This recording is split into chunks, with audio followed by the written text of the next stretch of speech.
Farmer Mart show, Ashley Watts explained how Local IA delivers fresh seafood from boat to table through their subscription service and farmers markets.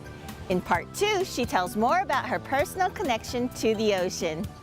I grew up in the Panhandle of Florida on the Gulf Coast, 15 miles from the Gulf of Mexico is where I spent all of my summers. That's where my grandparents live. That's where my mother's family is from. My family was always involved with the water. They were fishermen and my dad was a shrimper. And so I've always been very close to the water throughout my whole life. My connection and love of the ocean has always been very strong, and I've always wanted to share that with other people.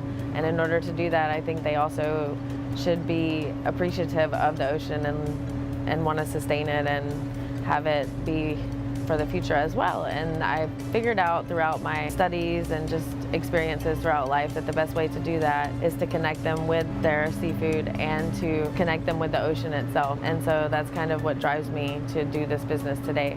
I went to college in the Panhandle of Florida, and then I became a marine mammal observer out in the Gulf of Mexico. I was looking for oil on seismic boats. So I was watching for whales, and my coworker had done the fisheries observer job out here and told me to apply. I applied, I got the job. I came out here to Hawaii. So I went on the longline commercial boats and I observed the practices and observed what they caught, and I wrote all of that down. They caught whales and turtles. I would take care of them and take specimens and all of that. And through those experiences, I had very deep connections with the fishermen and just saw what went on with the practices and how the market drove them to catch more fish, and often not size particular, and they weren't really throwing them back. And I just saw that maybe the market-driven approach might be better than a rules approach. And so as a scientist, and most conservation is done throughout the world by rules, and you have all these regulations that you place on the fishermen, and that's how you're supposed to create a more sustainable environment. However, fishermen and other people don't really like to follow rules, and a lot of them don't follow rules just because you tell them to follow rules. And so as a conservationist, I think if you have a way and a model to be able to provide fair trade and a positive incentive to provide that same sustainable behavior, that'll have a much greater effect. And so that's kind of what the business model is for Local IA, and that's why I was drawn to the company. I didn't create the company. I became a part of the company as an employee back in 2015. But I was very drawn to the concept of what they were doing, and that's kind of what drives me to still do it today. As an observer of the longline fleet for about 6 years, and as coordinator of the observers, I saw a lot of what went on with the longline fleet. They are one of the most sustainable commercial fisheries in the world, as far as just gear and methods go. They have very little bycatch that they cannot sell, and the target species is caught relatively easily, and so they're very sustainable, and they do have a lot of mitigative measures to not catch protected species, and they're very adamant about having those in place. However, the fair trade and the labor practices of the longline fleet are not sustainable at all. The crew gets paid very little and lives in squander, basically.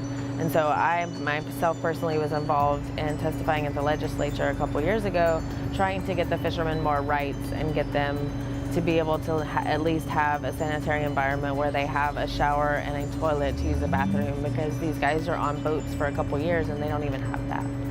Hopefully that will all get taken care of, but the fleet itself, fisheries-wise, is very sustainable.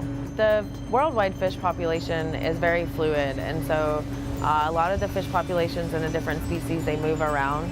Not so much worldwide move around, but they do move around a little bit, and the genetic variation also plays an important role in the population of the ocean itself.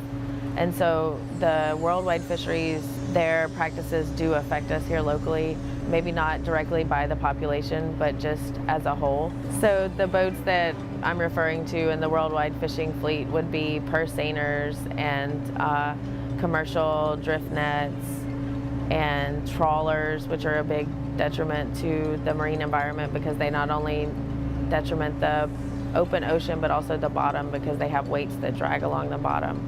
That's mainly how shrimp is harvested, and so that's why shrimp is one of the most not sustainable seafoods to consume, and you have to be very careful about where you get your shrimp from because of that reason. because of how they're harvested. Because what happens is you just kind of scoop up everything that's in there, and a lot of times some of them are air breathers and they die because they cannot get to the air, and then a lot of times it's just a bunch of bycatch, and by the time that they get to it, because it's so much mass of fish, it's dead already, and so it doesn't really live when they throw it back overboard. When I landed in Hawaii, I fell in love with the place. I didn't think I would ever want to leave, but I never thought I would be here as a girl from Florida. I never dreamed of living in Hawaii. I always dreamed of living in the Caribbean or somewhere. The funny thing is though, my grandma has one of the very early editions of Hawaii, the book, and it was on her shelf. And so I was visiting her several years ago after I had moved here for several years, and she gave it to me, and it was kind of a cool thing.